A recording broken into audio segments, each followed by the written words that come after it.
चलिए समीकरण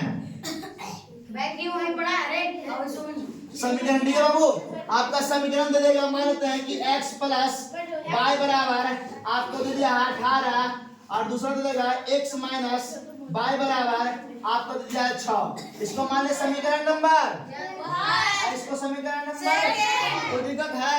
चलिए फर्स्ट और सेकंड को हल करते हैं। देखिए बाबू एक बात याद रखिएगा, ठीक है?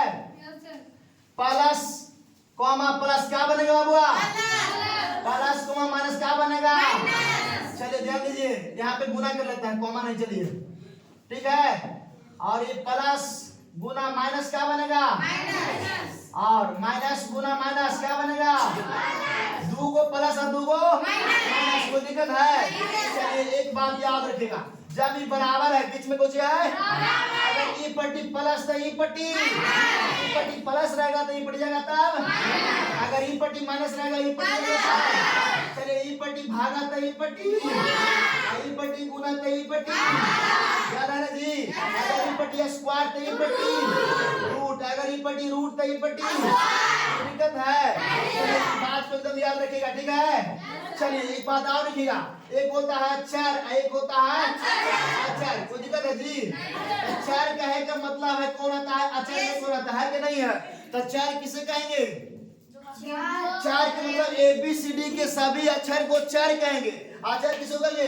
गिनती की सभी संख्याओं को अचर कहेंगे। यानी कि यहाँ से 1 2 3 डॉट डॉट इन्फिनिटिव जितना भी लिखाएगा सब अचर कहलाएगा। और A से लेकर के आपको Z तक रहेगा सब क्या कहलाएगा? चर। इसमें कितना संख्या होती है? नाम की ABCD में 26 संख्या होती है। कोई दिक्कत है जी? ये नहीं कहना कि चर उसे कहते हैं जो घास चरता है उसे को चर कहते हैं, की बात नहीं है, ऐसा परिभाषा नहीं है। चर उसे कहते हैं जो A से लेकर के Z तक है ना जी, ABCD का कोई भी अक्षर उसे कुछ कहेंगे चर।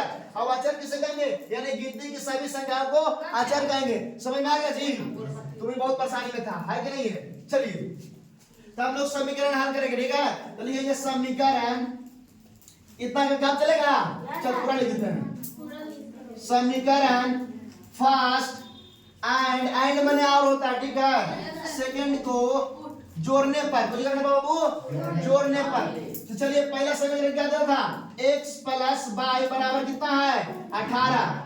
दूसरा बोलिए x माइनस वाई बराबर आपको 6। चलिए हम लोग जोड़ रहे हैं ना जी, तो बता दो बाबू कि प्लस प्लस क्या होता है? Plus plus plus, plus minus minus, plus plus plus. चलिए यहाँ पे कुछ नहीं तो ABCD भी कुछ नहीं रहता है तो एक माना जाता है, ठीक है? तो चलिए यहाँ पे तो एक कितना हो गया? 2x बाई से बाई प्लस माइनस है ना जी, तो प्लस माइनस घटेगा ना। तो चलिए यहाँ बराबर को अब 18 और 6 कितना हो गया? 24 कितना हो गया? देखिए बाबू अगर ये कोई ABCD का अक्षर वहां पे कोई संख्या हो जाए 2 4 6 कुछ भी, तो बीच में कैसा चिन्ह होता है? तो यहाँ पे गुना ना है, तो गुना से कहा जाएगा? चाहे तो इसलिए मान लिया है कि x बराबर 24, आई गुना से कहा जाएगा? भागा। तो भागा दीजिए क्या मरतबे? 12 मरतबे ना जी। चलिए तो x का वैल्यू कितना आ गया? या तो 12 दूनी 24 डायरेक्ट भी कर सकते हैं, 12 दूनी 24 भी। आप लिखेंगे x का मान समीकरण नंबर फर्स्ट में पुट करने पर, है बाबू? यहाँ भी कह सकते हैं कि putting of the value getting off the answer, मान को बैठाइए आंसर को पाइए। तो चलिए समीकरण फर्स्ट में है, फर्स्ट में दीजिए, सेकंड में दीजिए, कोई दिक्कत नहीं है, ठीक है? सबका मान एक ही आता है। तो बोलिए फर्स्ट क्या दिया था? x प्लस वाई बराबर 18। कोई दिक्कत है? चलिए x का यहाँ से मान कितना है बाबू? 12। तो x की जगह पे हम लोग क्या बैठाएंगे? 12 प्लस को प्लस वाई को वाई बराबर 18 को 18, एक जाति को एक तरह। देखिए ध्यान दीजिए, यहाँ जो x है बाबू, मान ले क्या वो कुर्सी है, ठीक है ना? तो एक कुर्सी पर से कोई उठेगा तो ना दूसरा को बैठेगा। देखिए यहाँ x का जो मान है, x हटेगा तब तो 12 बैठेगा।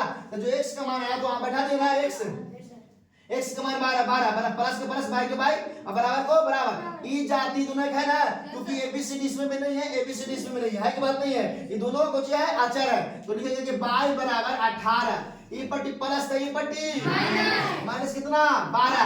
तो घटाइए 18 में से 12 गया तब कितना गया? 6। यही आपका मान आ गया। कोई दिक्कत है? कोई परेशानी है? उधर का जी उतरिए आप लोग, छापिए।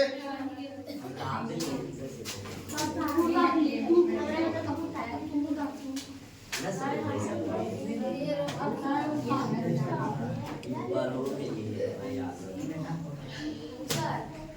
और नीचे आ रहे हैं सर।